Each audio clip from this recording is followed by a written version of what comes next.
Do you know why there are actually brushes along the escalator steps? Why is there a grid in the microwave? Is it possible to erase a pen with a blue part of the eraser? And how to cheat a printer? Watch this episode to discover many new and interesting things. This is Infinity, and today I'm going to reveal 11 secrets of everyday things you didn't know about. Brushes along the escalator. So what are the brushes along the escalator for? Your first thought would be that it's for cleaning shoes. And really, who among us hasn't cleaned sneakers or shoes going up or down the escalator? It's very handy. And while it is true that you can use these brushes to clean your shoes a bit, that's not what they're there for on the escalator. They're there for safety. The brushes create a gap so that your clothes and shoelaces don't get stuck in the gap between the steps and the wall. Not only can you ruin your clothes in the escalator oil, but you can get injured that way. Besides, if there were no brushes, there'd be friction when your shoes came into contact with the bare wall, which would often result in leg sprains and other injuries. The brushes mark the edges of the escalator steps to prevent the risk of injury. The hole on the coffee pack.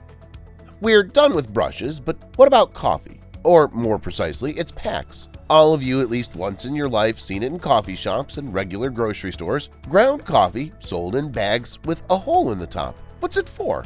It would be logical to suppose that this hole is there so that the buyer can smell the coffee, evaluate the aroma, and decide whether it's worth taking the product or not. If you think the same way, I can only say that the version is good, but not correct. In fact, this hole is a gas valve.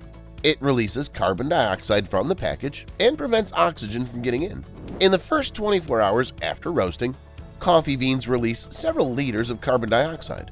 So without the gas valve, the coffee pack will simply burst. Rivets on jeans. Everyone knows about the little pocket on jeans. There are many versions of what it's intended for: a pocket watch, a lighter, and so on. iPod Nano. But now we're more interested in the rivets on jeans, which can be seen in the area of this pocket, as well as in several other places on jeans. Turns out these rivets aren't made for beauty. They extend the life of your jeans, as they're specifically placed in places where the product can tear under heavy load. Levi Strauss was the first person to attach the rivets to jeans.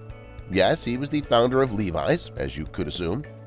By the way, the idea of inventing jeans is also attributed to him. With the rivets, Levi was trying to create durable pants for gold diggers. Levi was the first to use rivets, but the original idea belonged not to him but to Jacob Davis, a tailor who used rivets to fasten horse harnesses. Along with Levi, Davis has also been called the inventor of jeans. If we're talking about girls under their jeans, it's most logical to find underwear, and you can often see a bow on it. You ever wondered what it's for? It can't be untied or tied tighter. It's just attached to the underwear. Is it really for beauty?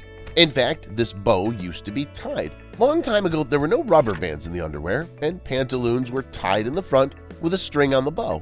An echo of this tradition survives to this day, and manufacturers add such an element to the underwear as a tribute to the past. But still, the modern bow has a useful function.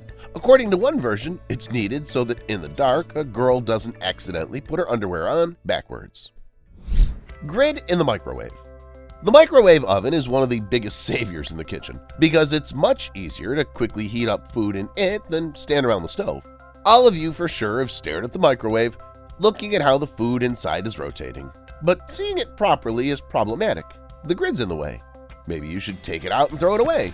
You shouldn't do that. The grid's in the microwave for a reason. It's a Faraday cage and prevents harmful radiation from escaping the microwave and leaking through the glass. At the same time, it doesn't block the transparent surface completely, allowing you to control the process taking place inside. By the way, the Faraday cage in the form of a grid in the microwave is able to block most cell phone signals. So if you don't want to hear anyone, put your smartphone in the microwave. Or do something simpler and switch to airplane mode. Stay tuned to find out more of the most interesting secrets. Probably all of us have a garlic press in our kitchens. Many of us even have a heavy metal garlic press lying around since old times. It's the one we're interested in. The fact is that with such a garlic press, you can not only turn a garlic clove into mush, but also remove the pips from the cherries. A berry is put into the recess at the end of the handle, And when you press the handle, a pin on the opposite side squeezes out the pit. And the part of the garlic press with the row of prongs is usually for cracking through nuts like walnuts. Of course, some of you knew about this, but for many of you, the garlic press will become an even more useful device from now on. Door handles.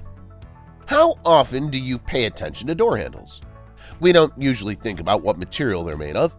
A lot of door handles, for example, are made of brass. This is actually the hidden secret of the door handle, because brass kills bacteria. Many infections are spread through door handles. Brass handles disinfect themselves in about 8 hours, while stainless steel and aluminum door handles never do. Unvarnished brass door handles meet sanitary requirements better, which is why they're mostly installed on hospital doors. But for any residential home or apartment, brass handles will also be useful. Everyone has had one of those orange-blue erasers at least once, and some of you have one on your table right now. Most students believe that the orange part of this eraser is for erasing a pencil, and the blue part is for erasing a pen. Unfortunately, this isn't the case. If you try to erase something written with a pen with the blue part, you'll leave ugly smudges on the paper, but the writing won't actually go anywhere.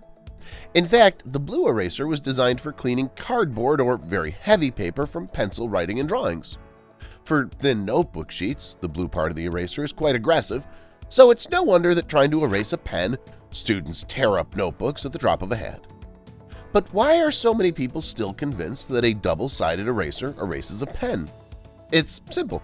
Subconsciously, blue is associated with blue ink. Some manufacturers realized their mistake and used it to further promote the product by marking the blue part with a pen icon. The strategy still works, and the notebooks are still torn. Buttonholes on shirts. Let's go back to clothes for a while and look at a man's shirt.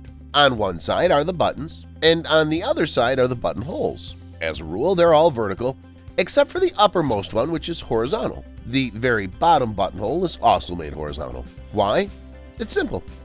In the location of these buttonholes, the maximum stress is created when you move. Vertical buttonholes usually can't withstand this stress, and the buttons come undone. With a horizontal buttonhole, on the other hand, all the pressure is on the angle of the buttonhole, and the risk of the button slipping out of the hole when you sit, walk, or do anything else is greatly reduced. Printer cartridge. You have to admit it, it's pretty cool to have a printer at home, especially if your work involves a lot of documents. But printers have one big disadvantage. The cartridges run out too quickly and are very expensive. Printer manufacturers want you to refill your cartridges as often as possible so they can put a profit in their pockets. But there's a way to outsmart them. When the computer starts signaling that the cartridge is out of ink, remove it from the printer and use a paper clip to press the button near the pins. Now put the cartridge back in. The computer will re-diagnose and you'll be able to print more documents for a while. Keyboard. Not all of us have a printer, but all of us have a keyboard. However, I'm talking about an ordinary computer keyboard, not the one built into a laptop. The computer keyboard boasts feet with which the device can be slightly lifted. Computer keyboard feet are thought to be designed to make your hands less tired, but that's not true. Since the mid-1980s, manufacturers have been required to make a tilted keyboard to make it easier for people used to typing on typewriters to switch to computers.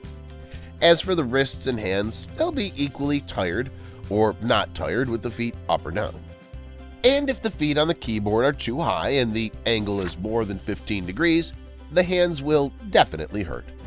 That's all, guys. Share other secrets of everyday things you know in the comments. Thanks for watching, and see you later.